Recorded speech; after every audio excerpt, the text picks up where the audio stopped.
So this program was for our fall physics course, the midterm. The idea is to have 4 islands here, 3 bases at the top, 17 at the lower position of each island, 20 bases on each island.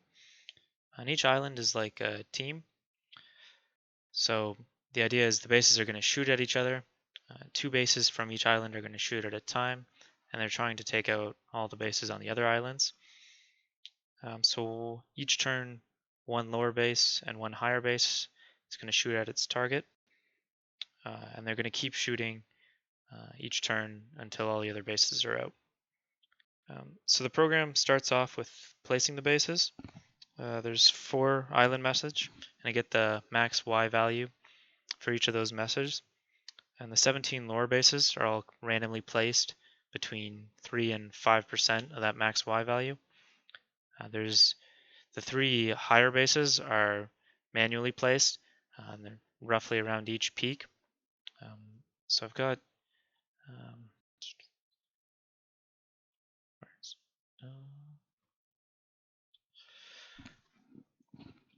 so we've got a function here for placing the lower bases.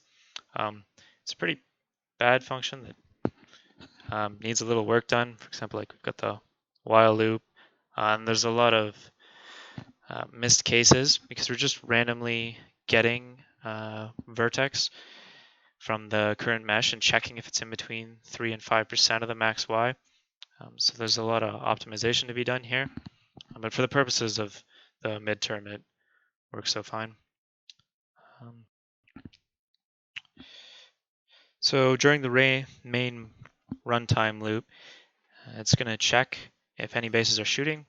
If no bases are shooting, then it's going to pick either the last 2 bases that were shooting or 2 new bases, and they're going to start shooting.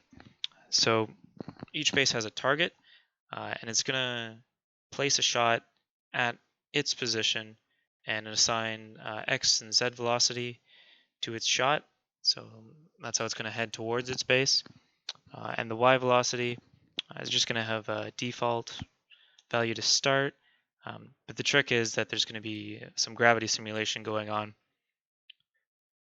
so shots can miss. And depending on how shots miss, there's going to be different conditions to how the shot's adjusted in next. So it hopefully gets closer and closer to the target. So we started off here.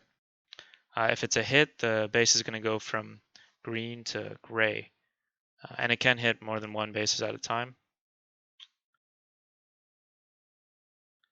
They also get bigger too. Just trying to make it really obvious that there was a collision.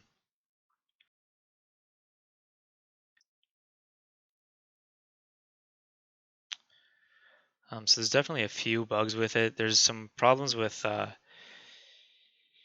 how it assigns a new base.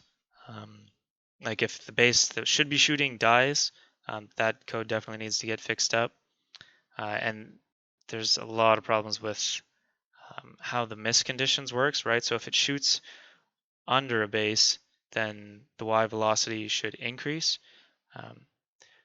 So there's a few checks to see if it passes the base.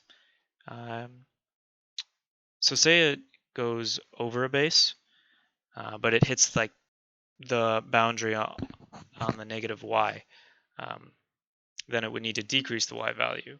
So there's a few checks to see if it goes past. Say if it doesn't go past, then it would increase the Y velocity. But those checks definitely need a lot more work. But it's just for the midterm, so it's pretty close to being done. Just a lot of tinkering to go along to work out the bugs. But yeah, we can see a few bases definitely got hit. Yeah, awesome.